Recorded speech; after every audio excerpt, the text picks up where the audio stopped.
ನಮ್ಮಲ್ಲೇನು ಗೊಂದಲ ಇರಲಿಲ್ಲ. ನಮ್ಮಲ್ಲಿ ಆಯ್ಕೆ ವಿಚಾರದಲ್ಲಿ ಯಾವುದೇ ಗೊಂದಲ ಇರಲಿಲ್ಲ. ನಮ್ಮಲ್ಲಿ ಸರ್ವಸಮ್ಮತ ಅಭ್ಯರ್ಥಿ ಆಗಬೇಕನ್ನೋದು ಉದ್ದೇಶದಿಂದ ಕಾಂಗ್ರೆಸ್ಸಲ್ಲಿ ಯಾರನ್ನು ಮಾಡ್ತಾರೆ ಅಂತೇಳಿ ಸ್ವಲ್ಪ ತಡ ಆಗಿದ್ದು ಬಿಟ್ಟರೆ ಮೊದಲಿಂದ ನಮ್ಮಲ್ಲಿ ಇದ್ದಿದ್ದೆ 3 ಅಭ್ಯರ್ಥಿಗಳು. ಅದರಲ್ಲಿ 2 ಅಭ್ಯರ್ಥಿಗಳು ನಮ್ಮ ಕೋಲಾರ ಜಿಲ್ಲೆಗೆ ಸಂಬಂಧಪಟ್ಟಂಥವರು. ಇನ್ನೊಬ್ಬರು ನಿಸರ್ಗ ನಾರಾಯಣ ಸ್ವಾಮಿ ಬೆಂಗಳೂರು ಗ್ರಾಮಾಂತರಕ್ಕೆ ಸಂಬಂಧಪಟ್ಟವರಾಗಿದ್ದರು.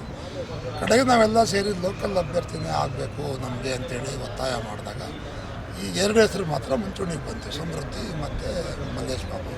ಸಮೃದ್ಧಿಯವರು ಈಗಾಗಲೇ ಅಲ್ಲಿ ಶಾಸಕರಾಗಿರೋದ್ರಿಂದ ಮತ್ತೆ ಇಲ್ಲಿ ಆಯ್ಕೆ ಆಗೋದು ಗ್ಯಾರಂಟಿ. ಮತ್ತೆ ಅಲ್ಲಿ ಉಪಚುನಾವಣೆ ಆಗಬೇಕಲ್ವಾ, ಜನಕ್ಕೂ ಹೊರೆ, ಸರ್ಕಾರಕ್ಕೂ ಹೊರೆ. ಹಾಗಾಗಿ ಅವ್ರು ನಮಗೊಬ್ಬರು ಶಾಸಕರು ಕಡಿಮೆ ಆಗೋದ್ರಿಂದ ಉಳಿದ ಆಯ್ಕೆ ನಮಗೆ ಮಲ್ಲೇಶ್ ಬಾಬು ಅವರೊಬ್ಬರೇ ಆಗಿದ್ದರು. ಬೇರೆ ಬೇರೆ ವಿಚಾರಗಳು ಸಮಸ್ಯೆ ನಿಮಗೆಲ್ಲ ಗೊತ್ತಿದೆ.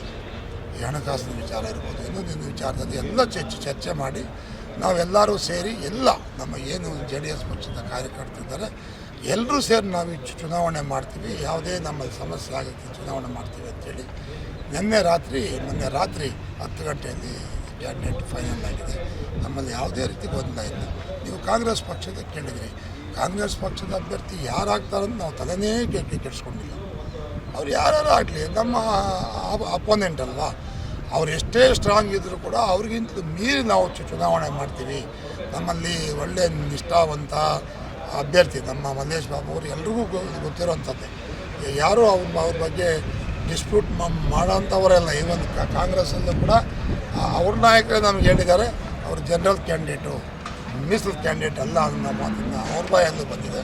ಅಂದರೆ ಜನರಲ್ ಕ್ಯಾಂಡಿಡೇಟ್ ಅಂದರೆ ಎಲ್ಲ ಸಮುದಾಯದವನ್ನು ಸರ್ವಸಮ್ಮತವಾಗಿ ಜೋಡಿಸ್ಕೊಂಡು ಹೋಗುವಂಥ ಅಭ್ಯರ್ಥಿ ಅಂತ ಎಲ್ಲರೂ ಹೇಳಿದ್ದಾರೆ. ಹಾಗಾಗಿ ನಮಗೆ ಕಾಂಗ್ರೆಸ್ಸಲ್ಲಿ ಯಾರನ್ನಾರೂ ಮಾಡಲಿ.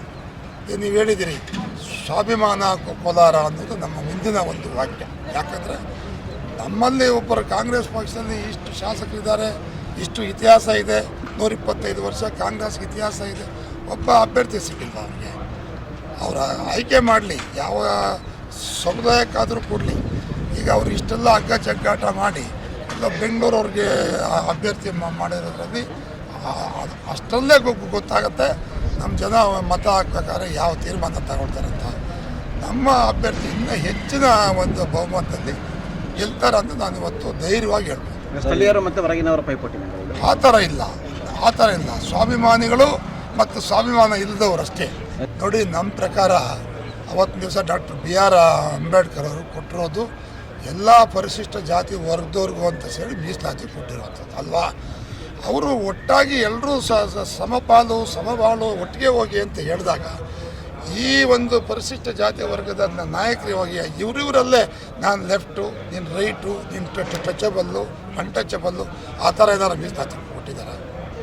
ಯಾರು ಯೋಗ್ಯರಿದ್ದಾರೆ ಈ ಮೀಸಲಾತಿಯಲ್ಲಿ ಆ ಪರಿಶಿಷ್ಟ ಜಾತಿ ವರ್ಗದವರು ಹಿತ ಕಾಪಾಡುವಂಥ ವ್ಯಕ್ತಿ ಯಾರಿದ್ದಾರೆ ಅಂತ ಅವ್ರು ಕೊಡಬೇಕು. ಬಿಟ್ಟರೆ ಈ ಲೆಫ್ಟು ರೈಟು ಇವರೇ ಅವರವರಲ್ಲೇ ಒಂದು ಭಿನ್ನಾಭಿಪ್ರಾಯ ತರುವಂಥ ಕೆಲಸನ ಈ ಕಾಂಗ್ರೆಸ್ ನಾಯಕರು ಮಾತ್ರ ಮಾಡಲಿಕ್ಕೆ ಸಾಧ್ಯ. ನಾವು ಮಲ್ಲೇಶ್ ಬಾಬು ಅವ್ರನ್ನ ಅವರ ಗೋವಿನೋ ಇವ್ರು ಲೆಫ್ಟೋ ರೈಟೋ ಯೋಚನೆ ಮಾಡಿಲ್ಲ. ನಮ್ಮಲ್ಲಿ ಇದು ನಿಸರ್ಗ ನಾರಾಯಣ ಸ್ವಾಮಿ ಬಂದಿದ್ದರೆ ಅವರು ಬಲಕ್ಕಾಗ್ತಿದ್ರು. ಅವರು ಬಲ ಎಡ ಯೋಚನೆ ಮಾಡಲಿಲ್ಲ. ನಾವು ಕೋಲಾರ ಲೋಕಲ್ ಅಭ್ಯರ್ಥಿ ಬೇಕು. ಅದಕ್ಕೆ ಏನು ನಮ್ಮ ಮೀಸಲಾತಿ ಪ್ರಕಾರ ಯಾರು ಸರ್ವ ರೀತಿಯಲ್ಲಿ ಸಮರ್ಥರಿದ್ದಾರೆ ಅಂಥವ್ರಿಗೆ ನಾವು ಆಯ್ಕೆ ಮಾಡಿ